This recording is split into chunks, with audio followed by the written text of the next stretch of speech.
সৰুপথাৰ সমষ্টিত উন্নয়নৰ নামত চলিছে ভয়ংকৰ দুৰ্নীতি। বিধায়কৰ ঘনিষ্ঠই সৰুপথাৰ সমষ্টিত চলাইছে অবাধ দুৰ্নীতি। বৰপথাৰ গাছদুৰ্গাবাৰী শিঙিমাৰীত 1,41,00,000 টকাৰে নিৰ্মাণ কৰা প্ৰকল্পত চৰম অনিয়ম হোৱাৰ অভিযোগ। অনুপযোগী ঠাইত নিৰ্মাণ কৰা হৈছে কোটিটকীয়া প্ৰকল্প। 2 নম্বৰী ইটাবালিৰে ঠিকাদাৰে নিৰ্মাণ কাৰ্য চলোৱাৰ অভিযোগ। হয়, ঠিকেই শুনিছে, চকুৰ সন্মুখতে সৰুপথাৰ সমষ্টিত চলিছে অবাধ দুৰ্নীতি। বিধায়ক বিশ্বজিৎ ফুকনৰ সপোনৰ সৰুপথাৰত কুঠাৰঘাত কৰিছে একাংশ ঠিকাদাৰে। এয়া হৈছে বৰপথাৰৰ গাছদুৰ্গাবাৰীত নিৰ্মাণৰত 1,41,00,000 টকীয়া প্ৰকল্প। পিছে কোটিটকীয়া এই প্ৰকল্পত পকেট ভৰাই ঠিকাদাৰ দুৰ্নীতিত লিপ্ত হোৱাৰ গুৰুতৰ অভিযোগ উত্থাপন হৈছে। জানিব পৰা মতে প্ৰকল্পটো নিৰ্মাণৰ নামত অতি নিম্ন মানদণ্ডৰ সামগ্ৰী ব্যৱহাৰ কৰিছে ঠিকাদাৰে। তদুপৰি নিৰ্মাণ কাৰ্যত ব্যৱহাৰ কৰিছে 2 নম্বৰী ইটাবালি, যাৰ বাবে প্ৰকল্পটোৰ নিৰ্মাণক লৈ প্ৰশ্ন উত্থাপন কৰিছে ৰাইজে।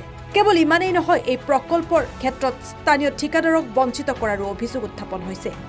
প্ৰশ্ন হৈছে, প্ৰকল্প নিৰ্মাণত সংঘটিত এই অবাধ দুৰ্নীতিৰ তদন্তৰ নিৰ্দেশ দিবনে বিধায়ক বিশ্বজিৎ ফুকনে? কমিছনৰ অংকৰ বাবে দেখি শুনিও নিমাতী কন্যাৰ ভাও ধৰিছে নেকি বিভাগীয় কৰ্তৃপক্ষই? কেনেকৈ দুৰ্নীতিমুক্ত হ'ব সৰুপথাৰ সমষ্টি? কেতিয়া শেষ হ'ব কমিছন ৰাজ?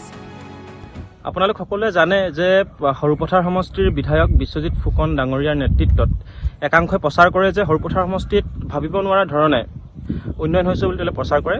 আৰু আমি দেখিছোঁ যে সৰুপথাৰ নগৰ আৰু বৰপথাৰ নগৰাঞ্চলত আচলতে বিভিন্ন ধৰণে উন্নয়নমূলক কাম কাজ বা আঁচনি গ্ৰহণ কৰিছে।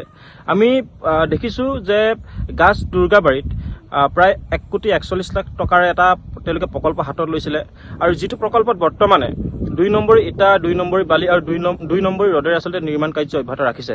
আমি বিধায়ক বিশ্বজিৎ ফুকন ডাঙৰীয়াক প্ৰশ্ন কৰিব খুজিছোঁ যে বিধায়ক ডাঙৰীয়া, আপুনি নিজৰ দৰমহা টকা নলওঁ বুলি কৈ, নিজৰ দৰমহা টকা ৰাইজক দিম বুলি কৈ এতিয়া আপুনি চিণ্ডিকেট কমিছনৰ ভাগ লয় নেকি?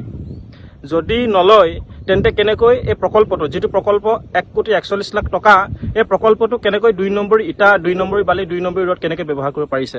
গতিকে আমি দাবী উত্থাপন কৰিছোঁ যে অতি শীঘ্ৰে এই যি কেলেংকাৰী, এই যি দুৰ্নীতি, ইয়াৰ ওপৰত এটা উচ্চ পৰ্যায়ৰ তদন্ত হ'ব লাগে। আৰু বিধায়ক বিশ্বজিৎ ফুকন ডাঙৰীয়াক আমি আহ্বান জনাইছোঁ, আপুনি হস্তক্ষেপ কৰক। যদি এই প্ৰকল্পটোৰ কমিছনৰ ধন আপুনি পোৱা নাই তেন্তে আপুনি অতি শীঘ্ৰেই ব্যৱস্থা গ্ৰহণ কৰক, নহ'লে কিন্তু আমি ছাত্ৰ মুক্তি সংগ্ৰাম সমিতিয়ে এই প্ৰকল্পটোৰ যি ধৰণে অবাধ দুৰ্নীতি হৈছে, সংঘটিত হৈছে, ইয়াৰ ওপৰত আমি প্ৰতিবাদী কাৰ্যসূচী গ্ৰহণ কৰিবলৈ বাধ্য হ'ম। News desk, Sarupathar plus.